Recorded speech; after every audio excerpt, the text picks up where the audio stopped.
করে তো পেট অনেক বেশি ভরে গেছিল, তাই ভাবলাম একটুখানি চলো ঘুরে আসি। তো যেতে গিয়ে দেখি এখানে নেক্সট আমরা বাসে করে পৌঁছে গেছিলাম সাঁইথিয়া স্টেশন। সাঁইথিয়া স্টেশনের পাশেই রয়েছে নন্দিকেশ্বরী মন্দির, যেখানে নাকি সতী মায়ের নেকলেস পড়েছিল।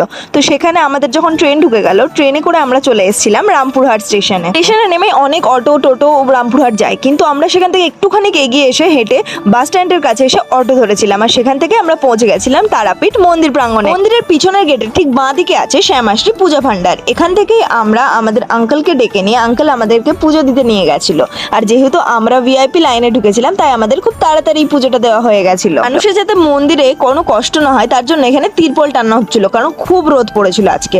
তো দেখো আমি তো এখানে ফুলের একদম ঝুড়ি নিয়ে রেডি ছিলাম, মাও রেডি ছিল। তারপরে আমাদেরকে মন্ত্রপাঠ করানো হলো, অঞ্জলি দেওয়া হলো, আর শেষে এই দেখো মায়ের দর্শন। তোমরাও একটু মায়ের দর্শন করে নাও। আমি একদম সামনে থেকে মায়ের দর্শন করেছিলাম, দেন চলে গেছিলাম ভোগের লাইনে।